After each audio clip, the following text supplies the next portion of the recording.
Assalamu alaikum again. Thanks so much for joining us. I hope you're all doing well and staying safe and warm this very cold evening.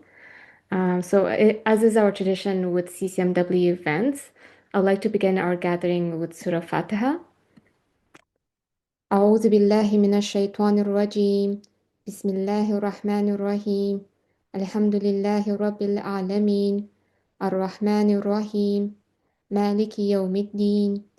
إياك نعبد وإياك نستعين اهدنا الصراط المستقيم صراط الذين أنعمت عليهم غير المغضوب عليهم ولا الضالين آمين. And for the translation, so in the name of Allah, the most compassionate, the most merciful, all praises for Allah, Lord of the worlds, the most compassionate, the most merciful, Master of the Day of Judgment. You alone we worship, and you alone we ask for help. Guide us along the straight path, the path of those you have blessed, not those you're displeased with, or those who are astray. I would also like to take a moment to acknowledge the land that we're on today. So, this land is the territory of the Huron-Wendat and Piton First Nations, the Seneca, and most recently, the Mississaugas of the Credit River. This territory was the subject of the Dish with One Spoon Wampum Belt Covenant, an agreement between the Iroquois Confederacy and Confederacy of the Ojibwe and allied nations to peaceably share and care for the resources around the Great Lakes. Today, the meeting place of Toronto is still the home to many Indigenous people from across Turtle Island, and we are grateful to have the opportunity to work in the community on this territory. I would also like to pay my respects to their elders, past and present, and to any who may be here with us today, physically, mentally, emotionally, and spiritually. Miigwech. Now, before I pass the mic to our next speaker, I would like to go over a few housekeeping notes. So, this webinar is being recorded, and the recording will be made available on our YouTube channel, and a link will be also sent to all of you following the event. We welcome your comments and questions. There will be a live Q&A session at the end of the presentation, and you can use the chat function or the Q&A function box to submit your questions, and we'll address them after the presentation. Lastly, a post-event survey will be emailed to you later today. It takes less than 2 minutes and helps us plan future events and programs. Now, I'd like to welcome our Executive Director, Nuzhat Jaffrey, to introduce our speaker and provide a brief background about the series.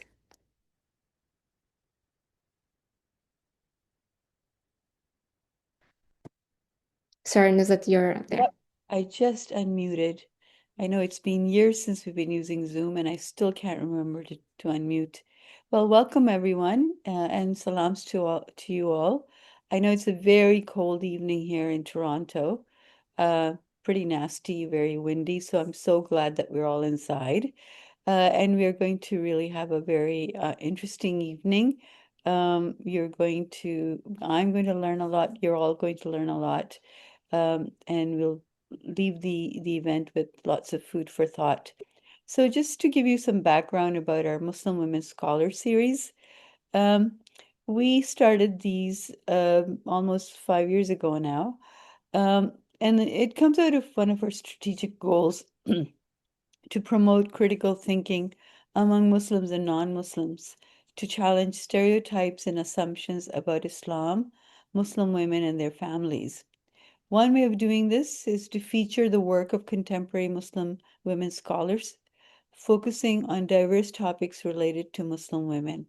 And we are very, very pleased this evening to have Professor Sunera Thobani with us to present a webinar entitled Contesting Islam, Constructing Race and Sexuality, the Inordinate Desire of the West. And it gives me great pleasure to introduce you to Professor Thobani.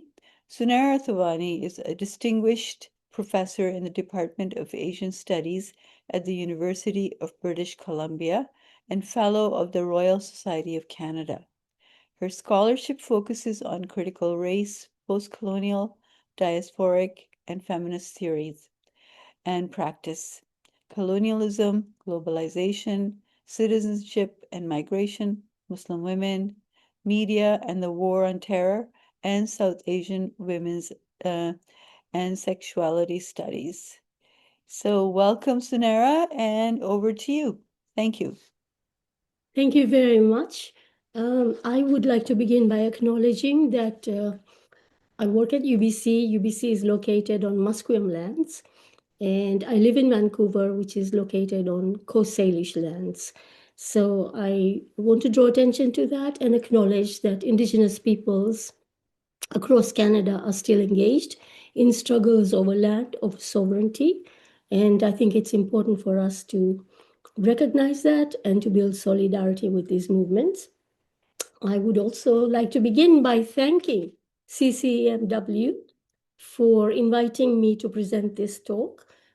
Thank you to all the organizers of the event, to Nuzat, who sent me the original invitation, and of course to all the attendees this evening. Thank you very much for taking the time to be here with us. So I'm going to be talking about my book, as Nuzat so kindly mentioned, but I want to begin with two quotes that the book opens with. The first is by Malcolm X. And the quote goes as follows: I believe in a religion that believes in freedom. Anytime I have to accept a religion that won't let me battle for my people, I say to hell with that religion. Malcolm X then went on to say, when we accept Islam as our religion, that does not mean that we are religiously wrong to reject the man who has exploited us and colonized us here in this country. Malcolm X, of course, is a towering figure in Black radical politics in the US. He converted to Islam, as most of you would know, and he was utterly transformed in his views about race after completing the Hajj. So I found this quote by Malcolm X very inspiring as I was writing the book. The second quote is by Talal Asad. And Assad says, the struggle for encouraging public virtue is opposed to an overriding interest in material accumulation, in securing what one enjoys as an individual against others who might covet what one owns. Fear is the dark side of greed, but greed isn't simply inordinate desire. It indicates the disease of a world in process of dissolution. Opposed to it is political struggle in a cause that transcends the fear of death and loss. This kind of politics does not accept the liberal state's claim to secular neutrality. Politics in this sense arises out of a desire to extend and defend a democratic ethos that seeks to connect through relations between living things, rather than the liberal democratic state that seeks to homogenize all that is subject to it. It is only struggle as a moral religious effort, jihad, a struggle without fear of death, but not a struggle for death, that can sustain a concern for the enhancement of common life for Muslims and non-Muslims, animals and humans, and that can confront contemporary global disasters generated by the lust for material gain and military power. So these two quotes, I start my talk with them because, as I say, I found them very inspiring as I was writing this book. The starting point for this book was a speech that I gave at a women's conference after 9/11. Some of you might be familiar with this, in which I argued that women's movement in Canada should oppose the invasion of Afghanistan and also the larger war on terror. I also argued that the women's movement should lobby the Canadian government against participation in this war on terror. Of course, the result was a huge public attack on me. I received hate mails, threats.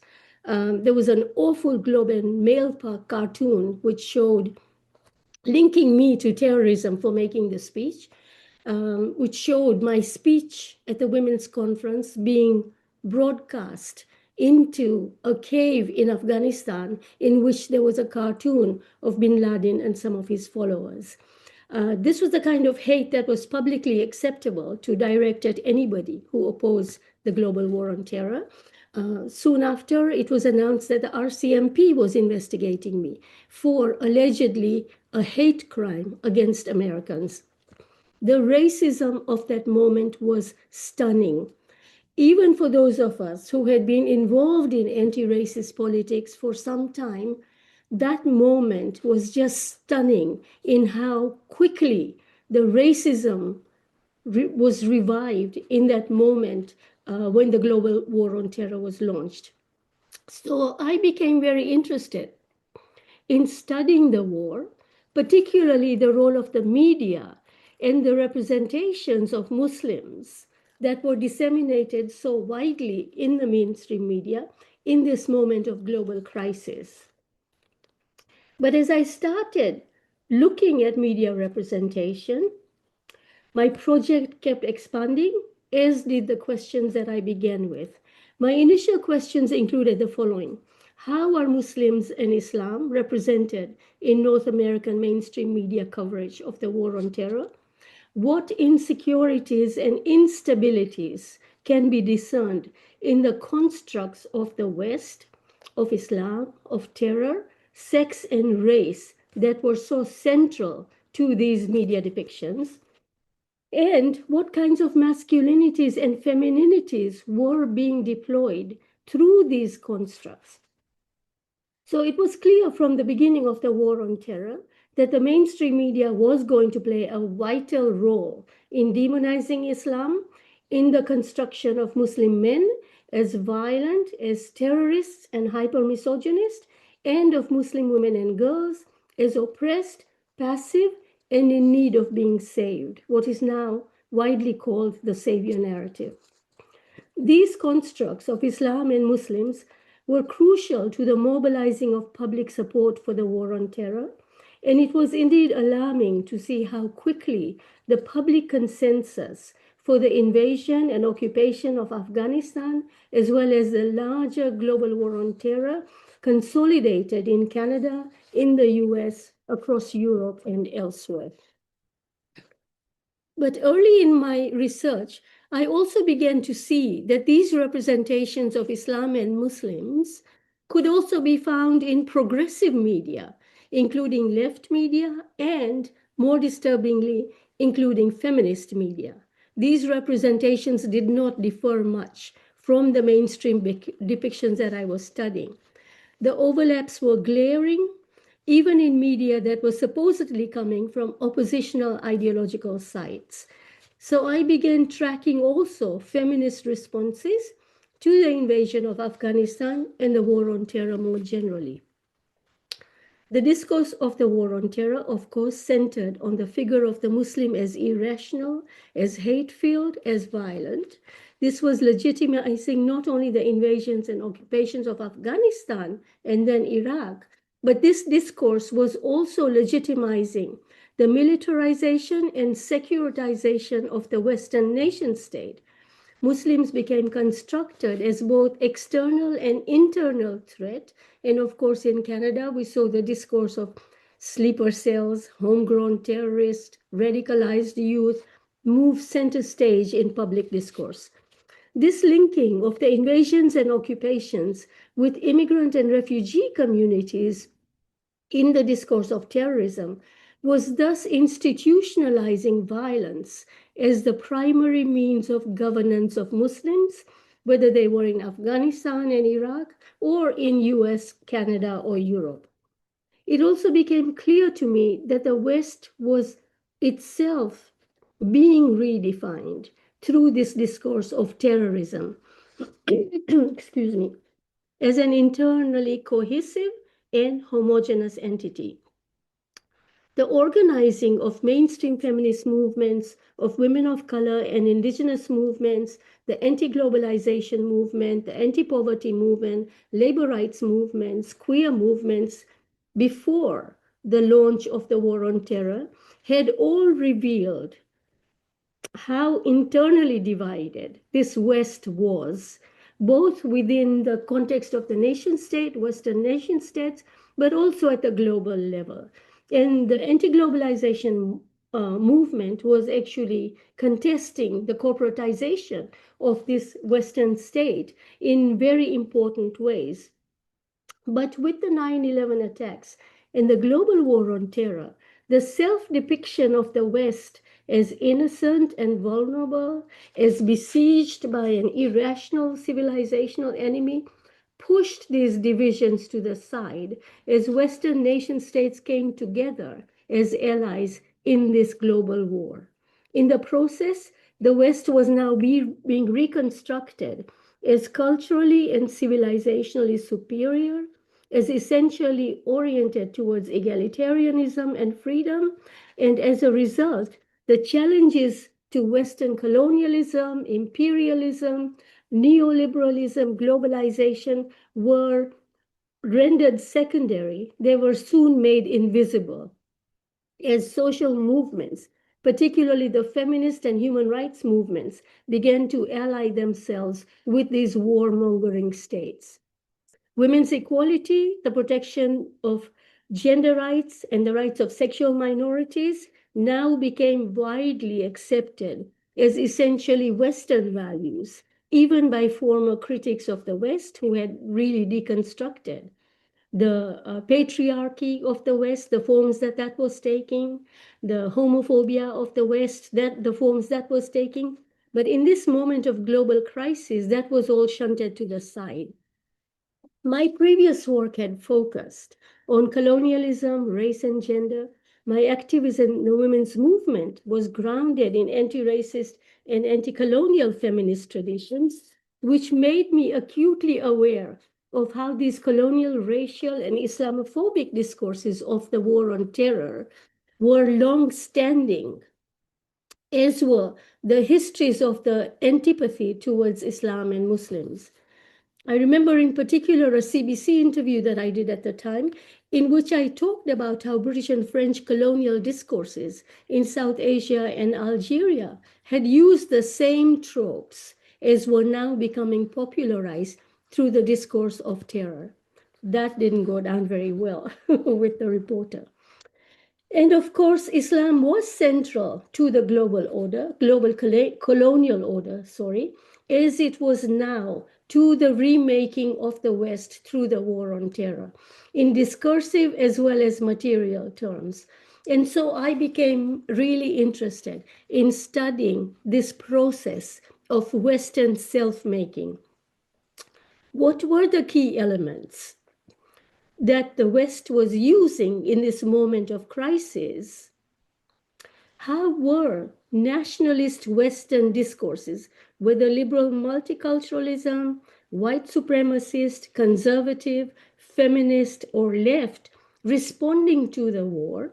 And what kinds of investments were they developing in the violence of the global war? More important to me, what were the histories of the discourses upon which this remaking of the West was drawing?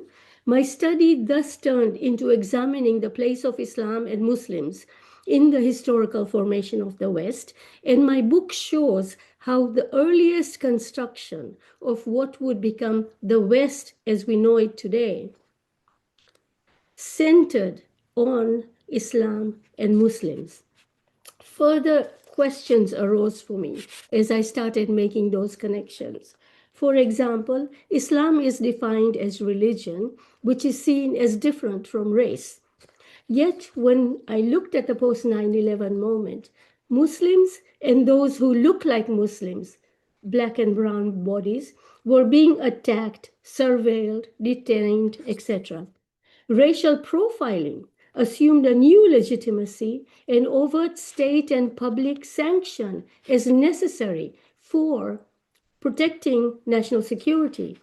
So race and religion were clearly intertwined in how Muslims came to be defined and treated in the global war on terror. And of course, the question arose, were race and religion intertwined in earlier periods? And if so, how?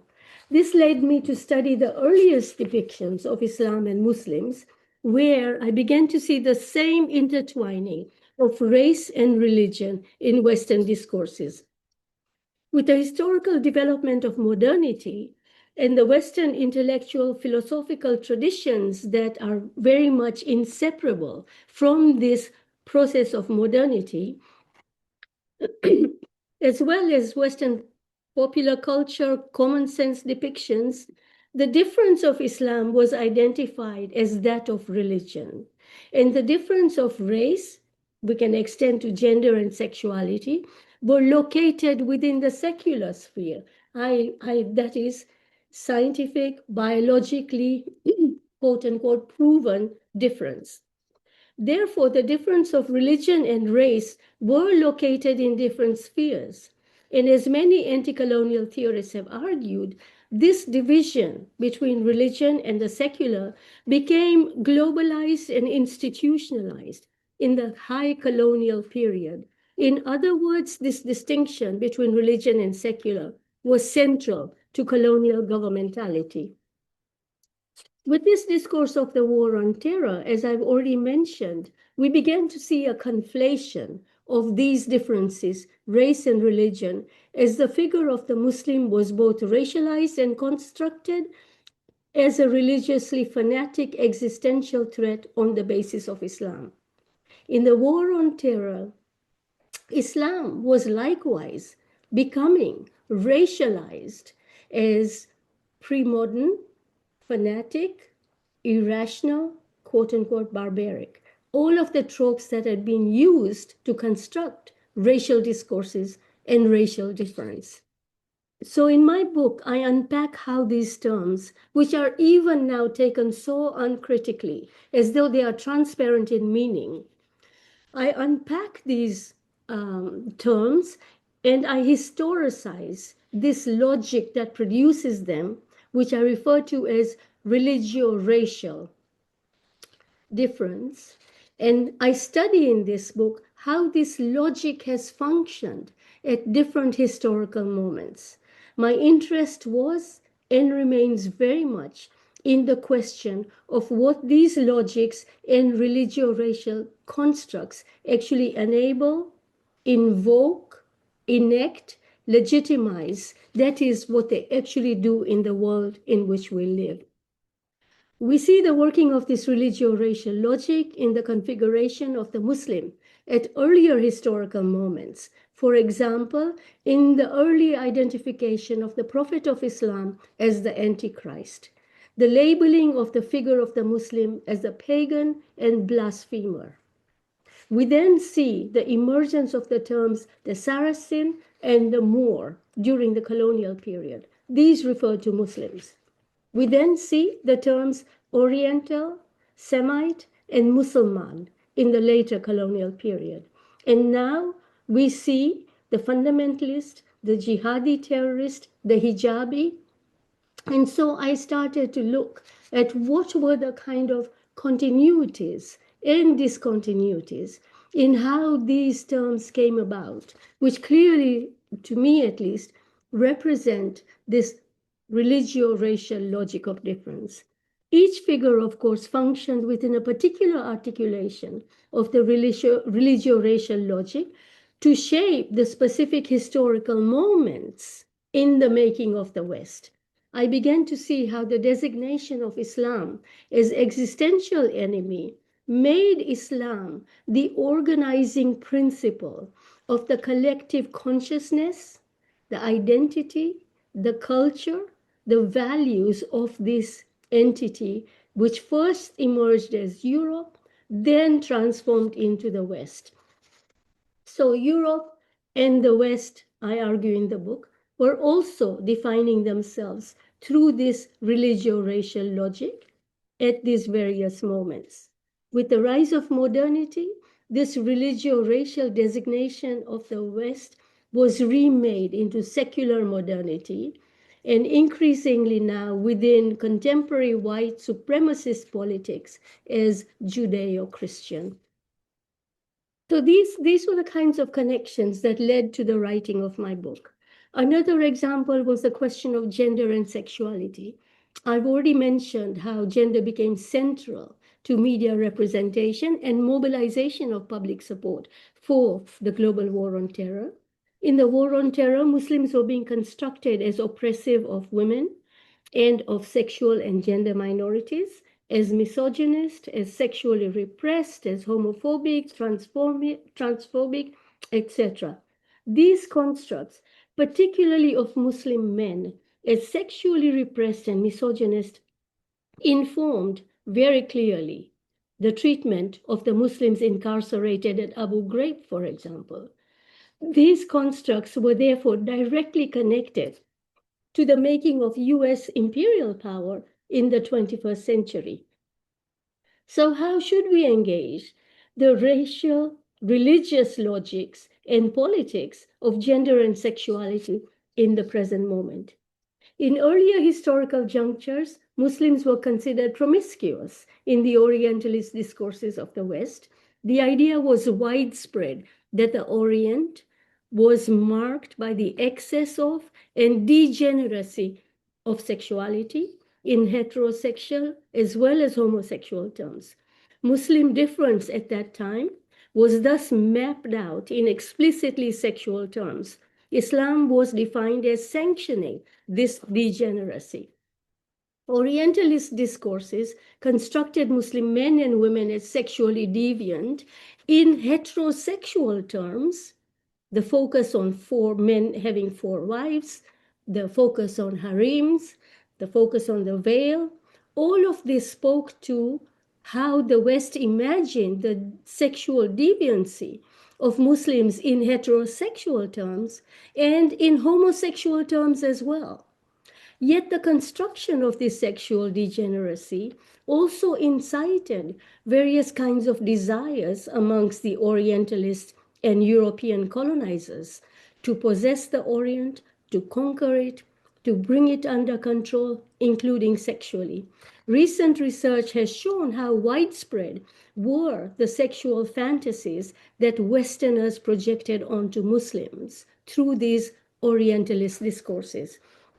Stamping out this quote unquote sexual deviance, teaching Muslims the value of monogamous Christian heterosexual forms of marriage, gaining access to Muslim women because they were defined as the key to European attempt to control Muslim societies.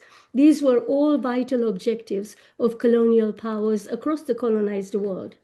In light of these histories, then, how do we read contemporary Western attempts and denunciations of Muslim societies as misogynist, which demand that Westerners save Muslim women, Westerners save gender sexual minorities? This also became then a very central part of my research. So, in the book, I advance four major arguments. First, the dominant tendency in approaching the West and Islam, or Europe and Islam, is to treat the two as fully and independently formed antagonists. In this view, Europe is defined as a transparently self-forming entity in geographical, religious, and sociopolitical terms as a self-generating formation that emerged after the decline of the Roman Empire through forces and processes that were considered to be largely internal to itself. Islam, on the other hand, is defined as religion, one that originated in the Arabian heartland and was codified in a distinct set of laws and culture to be found across a conglomeration of Islamic empires and societies. In this narrative, Europe has defined itself as exceptional for developing its scientific, entrepreneurial, and innovative spirit, its modernity, whose foundation, Europe claimed, was the political secular and not the religious traditional. The Protestant Reformation was part of the basis of defining this exceptionalism. The narrative goes that Europe came to dominate Islamic and Muslim empires as a result of Europe's inner dynamism and Islam's, Muslims' innate cultural stagnation, Islamic inertia that was said to have stalled socio-political as well as scientific technological advancement across the Muslim world. This idea, which feeds the idea that was popularized in the War on Terror by Bernard Lewis, the culture clash that was then picked up by the neoconservatives in the Bush administration, was based just on this worldview. My book instead focuses on how the emergence of Europe and what would later become the West comes in the late medieval, early modern crusades against Islam. It was through these wars that the power of Latin Christendom was extended and consolidated over Europe, which included the process of Christianizing heterogeneous communities across the world that would become reconstituted as Europe. Islam was the central to the making of this Europe as object of hatred as well as of desire. Furthermore, Islam, I argue, remains the structuring principle of this Europe and its transformation into the West at key junctures in its development, namely in the Iberian Reconquista that defeated Muslim rule in Europe, led to the expulsion of Muslims and Jews, and enabled the emergence of the early modern state and its sponsorship of the voyages of the discovery of the Americas and their conquest. Second, in the colonial period, wherein the subjugation and eventual destruction of the Islamic empires led to the global domination of the European empires. Third, in the imposition of the secularizing nation-state system across the post-independence Muslim world, often through partitions, which we can see the impact of that very clearly in the Gaza genocide. And then in the concurrent support and founding of the State of Israel as a Jewish state, whose colonization of Palestine destabilized the Middle East. Now, most recently, we see how Islam remains the structuring principle of this West in the global war on terror against, quote unquote, radical Islamic terror. The corresponding configuration of the Muslim at these junctures, as I've already mentioned earlier, included the construction of the Prophet of Islam as the Antichrist and the blasphemer, Muslims as evil and demonic, later constructed as Moors and Saracens, Orientals, Semites, the figure of the Musliman, and now the fundamentalist jihadi terrorist and the hijabi. We see how the continuity between these constructs was central to how the West imagined itself and produced itself. Each figure, of course, gives us a particular insight into the religio-racial logic, but also the gender and sexual politics of the formation of the West. The second argument I develop in my book focuses on these gender sexual politics of the West. The gender and sexual constructs of Islam, I argue, can be tracked not of Islam, but of Europe. I'll start again. The gender and sexual constructs of Europe, I argue, can be tracked to early Christendom's identification of the quote-unquote evil of Islam as located within sexual degeneracy. The ideas that developed about Christian chastity and sexual virtue during the Crusades were expressed in relation to the sexualization of the Muslims as constitutionally perverse. Indeed, killing Muslims was defined as a means by which Christians could cleanse themselves of their own sexual sins. This gendered sexual formation of Latin Christendom reflected, of course, a particular Christian tradition, its beliefs and practices. Yet the production of these gender sexual values as European, that is, in the process of westernization, was mediated through the eroticization of the Muslim as a figure of sexual and gender depravity. The Muslim with his quote-unquote flaming sword, as described in a poem by a nun during the Crusades, who claimed to quiver in fear of this figure, is clearly drenched with this kind of sexual undertones. Such Christian preoccupations shaped the lens through which Latin Christendom framed Islam. Not surprising, this lens incited a great deal of horror and desire at what these Christians deemed to be, quote unquote, sexual monstrosity.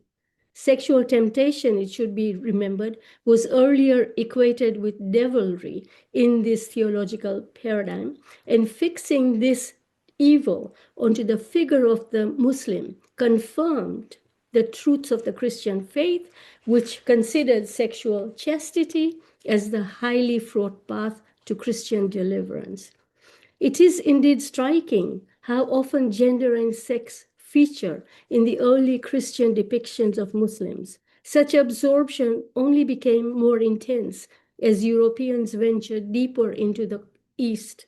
Statements of revulsion at the corporeality and carnality of the Muslims are abundant in the historical record and predate by centuries the invention of sexuality, which Foucault located in the early 18th and 19th century. These early Christian statements became authoritative over time, and I argue they signal more than a projection of Christian sexual anxiety onto Muslims. Inciting desires as well as revulsions, these constructs reveal an implicit recognition that Christendom's regime of heterosexual chastity and binary gender and sexual order was an anomaly, seemingly at odds with the practices amongst heterogeneous non-Muslim as well as Muslim communities. Islamic sexual degeneracy was thus the primal scene, I argue, for the formation of the Western gendered and sexualized subject as chaste and moral. The zeal with which the early Christian commentators, followed later by European explorers, traders, missionaries, travelers, colonial administrators, governesses, anthropologists, and so on, felt compelled to express outrage at what they deemed Eastern barbarism, which suggests how deeply destabilizing were their encounters with Muslim and other colonized peoples. The fascination with sexual and gender disorder and sexual perversion found expression yet again in contemporary constructs of the cultural barbarism and quote-unquote innate homophobia of Muslim communities, which now fantasize the burqa as the sexual imprisonment of Muslim women. The working of the idea of Muslim perversity in the global war on terror continues to be disseminated in public, political, scholarly debates that contrast quote-unquote Islamic sexual repression with the sexual freedom that is now considered a core Western trait.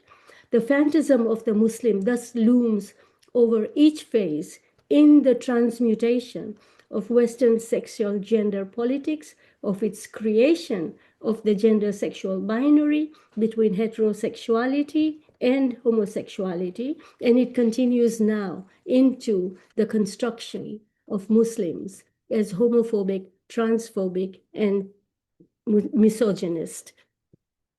The third point then is the issue of feminism. Gender moved to the center of global politics as the Bush administration made saving Afghan women and Muslim women a foreign policy objective. Most feminists and human rights advocates largely welcomed this development, while those opposed to European imperialism were alarmed that the administration had hijacked feminism to advance its neoconservative objectives. What they didn't question was the enthusiasm with which women's organization began to support the invasion and occupation of Afghanistan. My reading of a range of feminist engagements with the war on terror, expressed in feminist campaigns, theoretical treatises, popular books, political statements, films, documentaries, and so forth, led me to conclude that although feminist rhetoric was most certainly picked and permeated the political language and policies of the US administration and allied states, this same constructs, this same discourse was also widespread in these feminist texts that I was studying.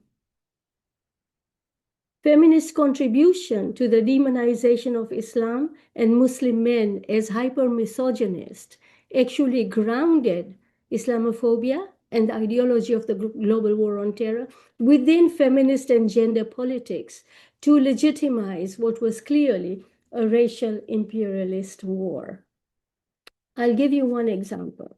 The idea of the new Semitism that is now being used to shut down support for Palestinians. Early in the war on terror, a book written by one of the kind of acknowledged feminist foremothers of second wave feminism, Phyllis Chesler, argued for this definition of a new anti-Semitism, which she argued was coming largely from Muslims, including Palestinians. And her argument at that time, early in the first years of the global war on terror, was that the Bush administration and the US allied states should extend the war on terror into Palestine at that time.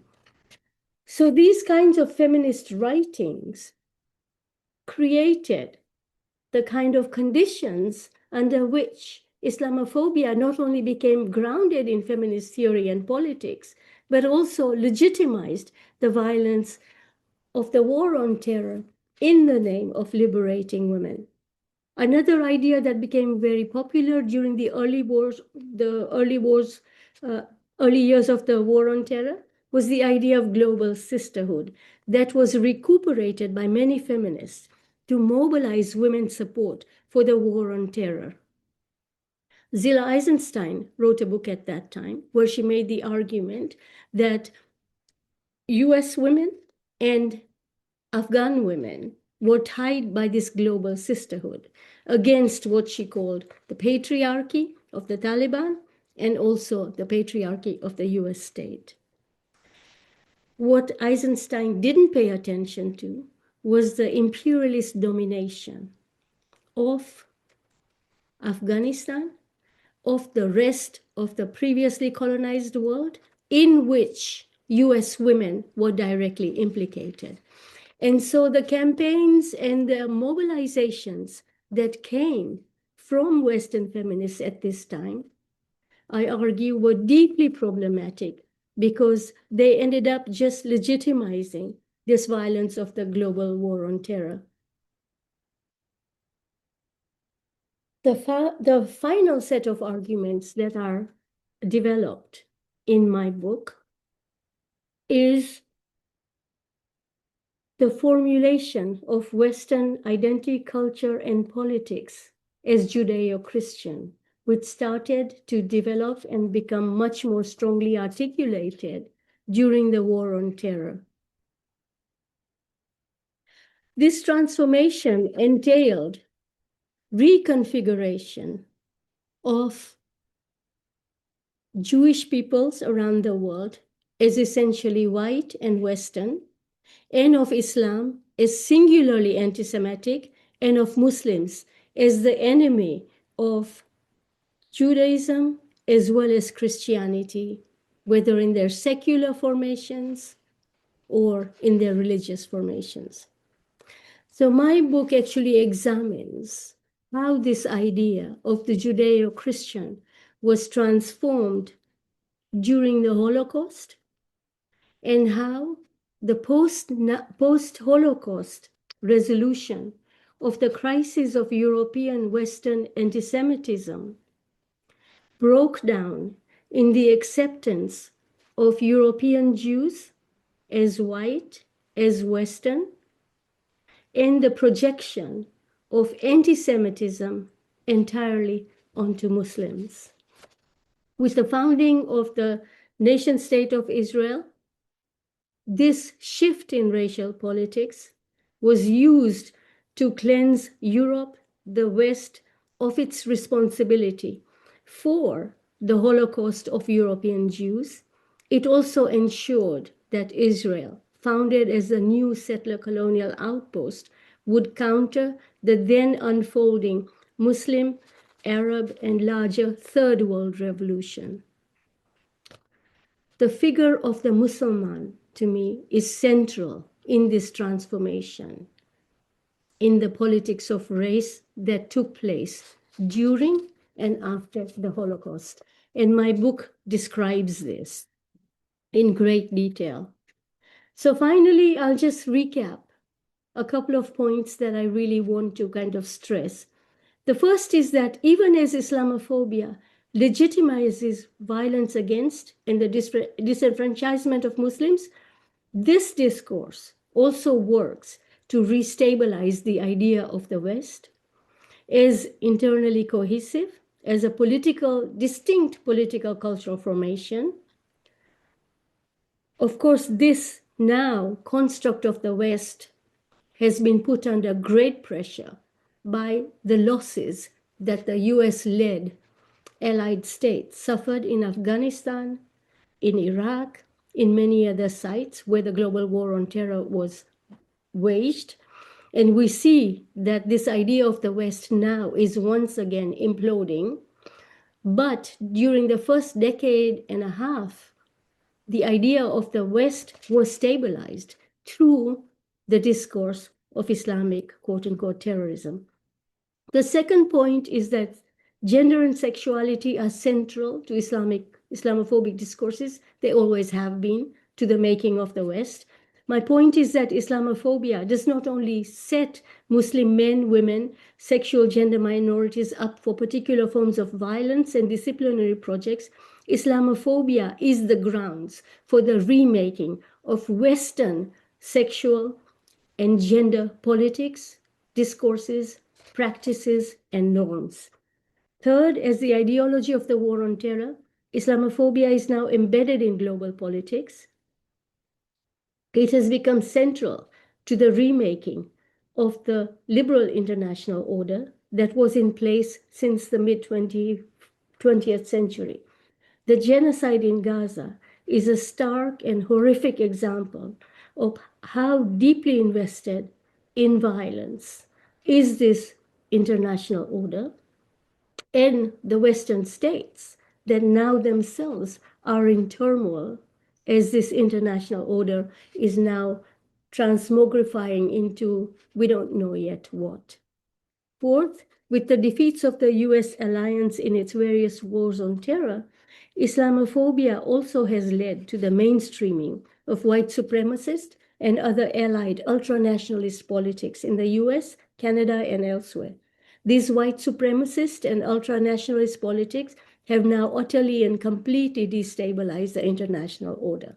Yet Islamophobia as a discourse continues to remain deeply embedded in the transformations that are taking place today.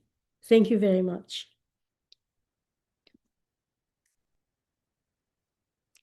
Thank you, Sunera. That was really, really, what can I say? I had said thought-provoking. And there are so many ideas that you conveyed to us and arguments. And what you just presented is so relevant in the world we're living in today. So really appreciate all of it. So now we will open it up to questions. I don't see any in the Q&A box yet. But there are lots of complimentary, there are some complimentary comments. And Anam is asking if she could actually raise her hand and ask a Just question. that. Yep. Assam Ahmed has posed a question. Yeah, I just saw that it was going backwards. Okay, and then we'll come back to you if you still want a question, if you want to raise your hand and unmute and ask a question. But let's go to Assam Ahmed's question, where they're asking, how is the discursive construction of the Judeo-Christian functioning now in the current political climate, where we are seeing a real rise in anti-Semitism in the West due to Zionists' insistence that genocide is integral to Jewish safety. Do you anticipate a decoupling of this formation or further pressurization of this discourse? Good question. Okay, so the redefining of the West as Judeo-Christian is, of course, very evident in the politics of the Christian right that's pro-Zionist, and of course the relationship of Zionists with this Christian right. So that, they very much, this idea of the Judeo-Christian is very strongly present in this configuration, in this coalition, I should say. And of course, the Christian right is very, very strong. Pro-Zionist Christian right is extremely strong in the Trump administration. And they are transforming the internal politics of the United States. We can see how crucial that making of the West as Judeo-Christian has been in the support that has come from the US to the state of Israel as it's waging its genocide. So we can, certainly see how strong that coalition is. And of course, Trump and, some of his ideologues, as well as Zionist ideologues, are very comfortable and are now openly using the idea of this Judeo-Christian tradition that is shared by the US, other Western states, and Israel. Where do I see? I mean, I just think that we don't know where all of this is heading at the moment. We do know that there is, of course, intense resistance from Palestinians, certainly, and then kind of the pro-Palestinian organizing that's taking place everywhere around the world now. And what place we end up with, I think is not clear at all. But certainly the kind of institutionalization of this idea of the Judeo-Christian is very strong. It's kind of, the ideological foundation of the support that the Trump administration and, its base. Of course, that is also now splintering around the question of Israel. But certainly the ideologues of the Trump administration are very invested in this idea of the Judeo-Christian. Absolutely. And you're right, we don't know where it's going to end up. Yeah. And it's sort of like utter chaos. So the next question is from Amina. She's saying, thank you for mapping and recontextualizing the underpinnings of the contemporary imperialist US-European world order in the discursively constructed dichotomy of Islam versus the West. Oops, I haven't finished reading the question. It disappeared. I think it's in the answered section now. Oh dear. Yeah. Where is it? Okay, So let in me the Q&A finish. box, Okay, I've got it. So she's saying, how is this configuration affected by the complicity of the Arab Muslim Sunni states with the US Israeli project? Very, very good question. Yes, it is. It's a very important question, politically, of course, very, very important. And of course, in my book, I should first begin by saying this book was published 5 years ago. And so there's a whole lot of updating that needs to be done. But of course, the foundational ideas are very, my main arguments are still, if anything, become more relevant, I think. But, in my book, I look at the whole kind of post-Second World War period and the kind of wave of decolonization that took place, and how, the kinds of alliances that some of these Middle Eastern states built with the US and now have come to rely on US support for their very existence. So I look at how that was very much part of this destruction of the potential of the Third World Revolution, in which Muslims across the colonized world were heavily involved and led. That this kind of, after in the post-independence period, the support provided to basically these corrupt nativist elites is now brought us to this place where we see their kind of open collaboration with the genocide in Gaza. And so I kind of look at how that, the whole discourse of secularization, the pushing aside of Muslims who fought in the name of Islam against Western colonialism, how the banning of them, the expulsion of them from the kind of public sphere helped these corrupt regimes strengthen their power. But of course, there are huge internal battles in each one of these nation states as well, including, the ones that are most heavily supported by the United States. But I certainly link that, the corruptions of that state, to the kind of the thwarting of the Third World Revolution. And of course, I identify the establishment of the State of Israel as central to destabilizing that region as it continues to be even now. I have a follow-up question to the last one about these states, they're in essence, I don't know, maybe you can explain this. I see them as totally colonial powers because of the way they treat, those who are not native to those Right. places or a part of their established, ruling class. Yeah. So anyway, I see them as an extension of colonialism, especially where brown and black people, do all the work, are abused in so many different ways. Yes. In essence, it's modern day uh, internment camps and indentured laborers.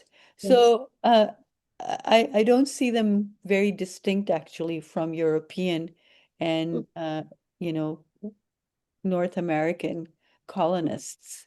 Anyway, maybe you could comment on that. Yes, can I just make a very quick comment on that? Of course, they're Sure. utterly reliant, right, Mhm, mhm. on the Western nation states. Most Right. of them would not last for a day if that Western support was pulled back, and they understand that. And so I think it's really important to not conflate them, right? Mm, That there is this internalization of colonial ideology, colonial practices, and colonial kind of governance practices that were internalized by the post-independent state, not only in the Middle East, but if we look at South Asia, for example, mm, we see that internalization, and internalization also of this discourse of religion, secular, very much there.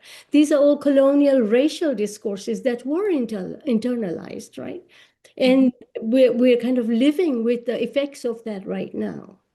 I Right. think anybody interested in that should really turn to Frantz Fanon's work, because he was very prescient, and he warned against how the national liberation movements that emerged across the Third World, the revolutionary movements, would be thwarted by nationalist elites, Right. would then contain these revolutionary politics and work, as what many call the comprador bourgeoisie, right? Nativist elites in Mhm. the service of Western capitalist interests. Right. So, Right. there's a very good kind of analysis of that in Fanon's work. Excellent. Thank you. Liza has a question here. With China's rise as a major global power, What impact do you think this will have on the rights of Muslim women? Wow, that's a big question. I mean, I don't know. I don't know. I mean, I really haven't studied Muslim women in China. That's not been, part of the work that I do. And I think that in the current revolutionary kind of period, it is a revolutionary period. I mean, it's a period of great upheaval. It's a period of resistance in certainly in Palestine, in Gaza. You can see the level of that resistance, right? So this is yet another transformative moment through which we're living. And yes, China is certainly emerging much more powerful because of, what is current state of affairs in the US and the European alliance. But where all of that goes, I'm not really sure. And the impact on Muslim women, I don't know if the question is about Muslim women in China or elsewhere. It's just too broad, and it's something that I really haven't researched. Okay, well, when you look at those large work camps, especially within the Uyghur communities in China, Mm-hmm. women are very much a part of it. Yes. There's a lot of exploitation of women Yes. in Yes, these that's communities. right. So it's a good topic to look at. Mm-hmm. Amina is asking, can you speculate on how is this configuration affected by the complicity of, oh, we've already answered that, sorry. We have another question here. Um, Thank you for your talk. I was just wondering if in your research you found connections between Islamophobia and anti-Blackness in some of this history. I know some scholars draw the connections between the transatlantic slave trade, anti-Blackness, and conceptions of modernity. And I was curious if there were connections you found. Thank you. Yes, absolutely. There are connections between anti-Blackness and anti-racism. If we look at, the kind of racial profiling would be a really good kind of, example of that. And the violence that is directed towards Black and brown bodies. But, I think that the issue of anti-Blackness also has to be addressed amongst Muslim communities. And certainly we've seen emerging from the US at least, a real contestation of the anti-Black racism that is enacted by Muslim diasporic communities who, claim greater proximity to whiteness, I guess. But that is a huge struggle that's ongoing, and anti-Blackness also in Muslim societies really needs to be confronted. So yes, there is a coming together of Islamophobia and anti-Blackness, certainly from the larger kind of Western politics that I'm describing, Western discourses that I'm describing in this book. But there is also the question of the anti-Blackness, right? That is also enacted and advanced by non-Black diasporic Muslim communities. So it's a much more complex question, and that's why I think that it's really important to engage when we are studying Islam, and to look at the different trajectories of Islam around the world, to look at Black Muslims, African American Muslims, and the kind of connections that were made between racism, anti-Black racism, and internally within Muslim communities, but also with the kind of larger racial politics in the US, which is why Malcolm X is such a huge figure in my analysis. Yes, absolutely.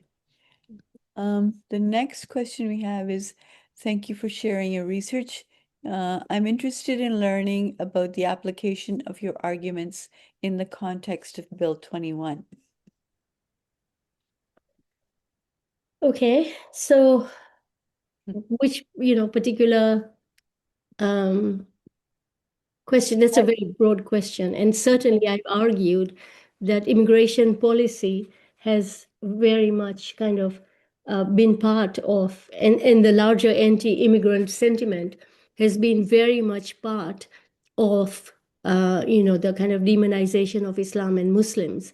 And certainly this banning of public officials in positions of authority from wearing religious symbols is very much part of that kind of the working out of this discourse, the anti-Islam discourse aspect of the global war on terror. Mm-hmm. Yeah, I think it's really interesting how in Quebec they keep on expanding, what Muslims can and cannot do. Uh, Mhm. Basically because they keep on claiming that they are a secular state and it's to preserve their secularity. So it's and it's going to probably get worse. Uh, Yes. But I think it's really important for us to recognize how historically, secularism has not been defined in relation so much to Christianity. Christianity was redefined mhm, as a religion that was compatible with modernity, with secularism, right? And mhm, so, my book looks at how that kind of um, building that relationship between Christianity, particularly Protestantism, but also Catholicism, is compatible with secularism, with modernity, with reason. And so, even if we look at the situation in Quebec, we have to look at how Christianity was redefined racially to be compatible with modernity. And so, these discourses of laicity, of secularism, if we look at the whole field of political theology, uh, you know, uh, um, uh, theorists have looked at how Christian concepts continue to be pervasive through the secular kind of sphere. Uh, mhm. and a kind of updating of Christianity to make it compatible with secularism was very much part of this remaking of the West.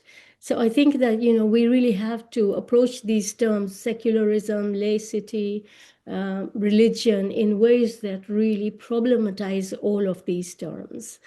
And one area that has really looked at this compatibility between Christianity and modernity is the whole work that's being done in the field of political theology. Right. Thank you. Hiba, the title of our seminar is the title of the book. Mhm. So that should answer your question. And I'm going to come to your question here. When it comes to the relationship between fear and ego, for instance, differences invoke fear because it is unfamiliar. As we go back into the history of humankind and the story of Habil and Qabil, when Qabil killed Habil, second part of the question, what is the role of the Greeks or Hinduism and their belief system, or is it primarily monotheism that influenced everything? It's an interesting question. Uh, well, that's a really difficult question for me to kind of answer because this is not something that I've really taken up, right? I've really taken up the question of religion and how that functions and functioned as part of the kind of, governing technology of governance during colonialism. I mean, I'm more familiar, I can say something about Hinduism. Mhm, And I will argue that what we see in the reconstruction of Hinduism that takes place during the colonial period very much reflected the colonial racial discourses of British rule in the subcontinent. And the kind of remaking of Hinduism in its Brahmanical version and extending Brahmanical caste practices across quote unquote all Hindu communities is something that's very much a kind of comes out of that historical experience of colonization. Thank you. Thank you. Um, and then you have another question here. You say also back in the history of Islam, Roman Catholics married Muslims, Africans, people of the African continent married Arabs. Mhm. And I wonder to what extent these differences play a role in the construct of a society, or it is more psychological that leads to inordinance. Okay, so my kind of thinking around this is that it was with the construction of race and sexuality that emerged in historically in these Western discourses, their consolidation, and with their kind of their the spreading of these discourses across the colonized world, that we see race start to become a factor in societies that previously did not have this kind of racial hierarchy, the idea of racial hierarchy, the focus on race as a form of essential difference that couldn't be overcome. All of that comes with these, what I'm describing as Western onto-epistemological traditions, right? And it's the scientific, biological kind of determination of race that now is widespread around the world. But that wasn't actually the case in the pre-colonial world. And so I think reading those divides into Muslim societies as if they've always adhered to those ideas of race and difference is very, very problematic, I think. The question of difference actually emerges with modernity in the way that it does, right? As difference as something that is threatening, that has to be contained, that has to be, the question of difference does not have the same charge, the same meaning in pre-colonial periods. At least that's what the kind of work that is being done on African pre-colonial societies, even some of the work on the subcontinent. We see that this idea of difference as absolute is organizing a hierarchy that's associated then with fear, with threat, actually comes through the whole process of the making of the West. Yes, it makes a lot of sense. Mhm. For sure. I'm going to read Wise's question now. She's saying, in examining modern labor and racial dynamics in the Gulf, how should we understand the relative influence of colonial era policies versus pre-existing regional practices, including longer historical systems such as the Arab slave trade? Right. I think that there are scholars who have worked on the kind of, the Arab slave trade, and they make a real kind of distinction between the transatlantic slave trade and the slave trades that existed in other parts of the pre-colonial world. And many of there isn't a kind of theological justification of slavery that one finds in the transatlantic slave trade in the Arab world. There isn't and the idea that slaves are born into slavery and that they would remain enslaved, and that children born into slavery would also be. So these are some major differences, and I think it becomes really quite problematic to kind of conflate or use the term slave trade as having been the same everywhere as the transatlantic slave trade. So I think that we need to be really careful about understanding that this is not to justify pre-colonial forms of violence and exploitation, but certainly it is really important that we understand these differences and how the transatlantic slave trade actually is part of the process of creating a global hierarchy of race, right? That manifests itself in different places, but the transatlantic slave trade and the anti-racist black racism was very much part of creating this global hierarchy of race that then became institutionalized through colonialism and continues to be reproduced, whether we call it internalized colonialism, racism, whatever, but it continues to be reproduced around the world, including in the Muslim world as well now. Absolutely. Thank you. Abir has a question. She, first of all, thanks you for your scholarship. She says, I have always wanted to understand how European Christians transformed from exiling, killing Jews to adapting to a Judeo-Christian alliance that excludes and demonizes Islam. Am I hearing you correctly that the main cause of this alliance was the post-World War economy of America? I'm not making the argument that it was the post-World War economy of America. Certainly, that is a factor. That is a factor. But I am actually looking at the Holocaust. And Right. that is the site where I see the kind of splintering of the construction of European Jewish peoples as alien.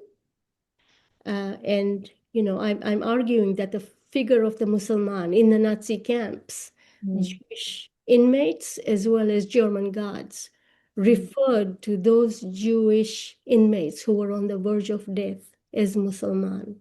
Really? And some of the Holocaust literature talks about how protecting oneself from becoming the Muslim was the means to survival in these camps. Giorgio Agamben has written Remnants of Auschwitz. Anybody who wants to read that. And so, I was really intrigued. Why the Muslim, right? Because it was European Jews who perished in the camps. But why was this figure of the Muslim so powerful?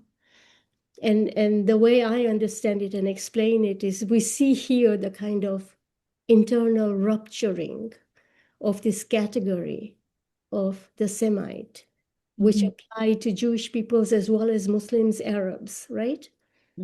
And we see that cutting oneself off from that was considered psychically as the means to survive the camps, the violence of the camps.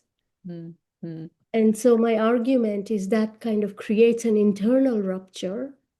And then, of course, once the camps are liberated, European Jews are accepted and embraced as Europeans, as victims, right? Right. And then that becomes part of the kind of legitimation of the founding of the State of Israel. Absolutely. So, Sam, you have a couple. If you're interested in. No, it's really, I mean, it is. Yeah, it is. It's very fascinating. I hadn't actually even heard about it. So thank you for sharing that here. Um, and Assam's asking another question. You begin the book with an epigraph from Talal said. Can you speak more about how resistance rooted in Islamic spiritual and religious registers have been rendered illegitimate and untenable, even or perhaps especially by secular progressives in the West? Right. That's certainly very much that has happened historically. But, that the kind of resistance to the power of the West and to the kind of, construction of this agreed inordinate desire continues with Islam as a kind of, a sustaining, guiding force in resisting that. That still continues. And, my book looks at how secularism becomes the means for attacking, marginalizing, pushing aside, rendering non-existent Islam as a force, political force, right? With the power to transform, which is why my book is called Contesting Islam. Contesting is an attribute of Islam. Islam is contesting this, the kind of inordinate desire, greed. And so secularism, of course, becomes a way of neutralizing the resistance of Muslims who whose relationship to Islam, whose experience of Islam is that of resistance, transformation, building a world based on justice. Secularism was certainly, central to this kind of neutralizing of the potential of Islam, even amongst Muslim communities and Muslim societies who Right. internalized this discourse of secularism and modernity is, completely antithetical to Islam. Right. So the discourse of secularism was very, very powerful in rendering that resistance by, what is called in the literature, believing Muslims. Yes. Uh, Yes. and this discourse of secularism continues to remain really powerful today. Right. Absolutely. We could go on. I just have a couple more minutes and I'm going to get through these questions. Thank you so much. Can you repeat the title of the book, the Auschwitz book? So Remnants of Auschwitz. It's Remnant. written by Giorgio Agamben. Okay. Remnants of Auschwitz was the title, someone was asking. Um, so let's see. Um, Naz is saying, I should point out that the European Jew as Zionist was also accepted by the West as a settler Yes, colonial. absolutely. Yeah. Absolutely. Yeah. Yeah. And I do argue in my book that, the West has been constructed through colonization and through settler colonialism, right? And that becomes the ultimate mark of inclusion into the Western project, it Yes, is supporting that settler colonial project in the Middle East. absolutely. Absolutely. Um, okay, just I think this will be the last question, unfortunately. So, this is an anonymous writer. Assalamu alaikum, Professor. The reality is that in heterosexual relationships amongst Muslims, there is often an emotional and maturity gap between men and women. So many Muslim women find that Muslim men act in an unrefined, even entitled way toward women. This is to the extent that you have Muslim women, even those who see Islam as central to their lives, explicitly saying, I'm not interested in Muslim men, as a blanket statement. On the other hand, you also see Muslim men having a fetish for the white woman. Of course, some of this is internalized colonial ideas, but not at all, not all of it. Unfortunately, the parts that fall on Muslims are often fueled and amplified by the otherizations that you eloquently talked about today. What are your thoughts around the conversations that need to be held to heal from the divergence in our community? Well, there's such broad generalizations in that comment Mm-hmm. that, I kind of hesitate to say any, there's just so many generalizations in that comment. What I've tried to do in my book is to give a framework for understanding how the what I call gender sexual regimes of the West Mm-hmm. became, and with their attendant forms of masculinity and femininity, Mm-hmm. became institutionalized around the world with colonialism, and Right. how colonized societies, which previously did not have these binary formations of sexuality or gender, Mm-hmm.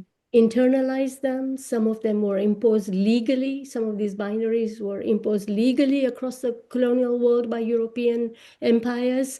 But certainly, this process of internalization is something that needs to be addressed, that needs to be understood when we are talking about quote unquote the Muslim woman or the Muslim men. So I've tried to give a framework which brings to light how these gender sexual norms and binary regimes were actually imposed around the world, and some of the forms in which they actually were resisted, and what it was that they were destroying and transforming. So I can say that, but I can't speak to these broad generalizations. Yes, definitely. Well, I am so sorry, but we do have to come to a close on our Q&A, and I'm going to pass it on to Nina, our president, CCMW president, to close. Thank you, first of all, Sunera. That was amazing. I mean, I could keep on listening to you for the next hour or even more, but I'm Thank going you to very pass much. Yeah, pass no, it thank on you to for Nina. inviting me. Absolutely, of course. Anytime, come back. Nina, please. Professor Sunera Thobani, thank you so much. May God reward you for your scholarship, your perseverance, and your courage. And mashallah, the questions from the audience were so rich, and your explanations were very enlightening. Your presentation came out of a talk you gave after 9/11 and a book published 5 years ago. It's amazing how relevant it still is today. Your connections between the war on terror and Islamophobia, imperial domination, and women in the West explain how we've ended up where we are today. I want to thank the CCMW team that organized tonight's event, Nizhat, Zainab Jamal, Iman Ahmed Noor, and Sana Ali. You all did a superb job. I have to tell you about a number of upcoming events. Number one, Black Muslims Shining event is on February 7th. Number two, the Aspire Project, addressing barriers to employment for Muslim women, will be launching toolkits on March the 5th. Number three, the Greater Toronto Area Iftar will be March the 7th. And for the Ontario Regional Chapter's International Women's Day event will be March the 8th. Now, this is not a comprehensive list of events going on across the country. Please sign up for our CCMW's newsletter and check our calendar page on the CCMW website to stay up to date on upcoming events. We have amazing chapters across the country, or regional chapters, and they're all doing incredible work. Our next Muslim Women Scholars Series event will be on April 9th, when Professor Naveen Rida will speak about why so many of our leaders fail, an Islamic feminist perspective on secularism, democracy, and the model of the Queen of Sheba. And finally, I'd like you all to complete the post-event survey after the evening's proceedings. We've shared the link. I think it's supposed to be shared in the chat box, but certainly it's going to be emailed to all of you.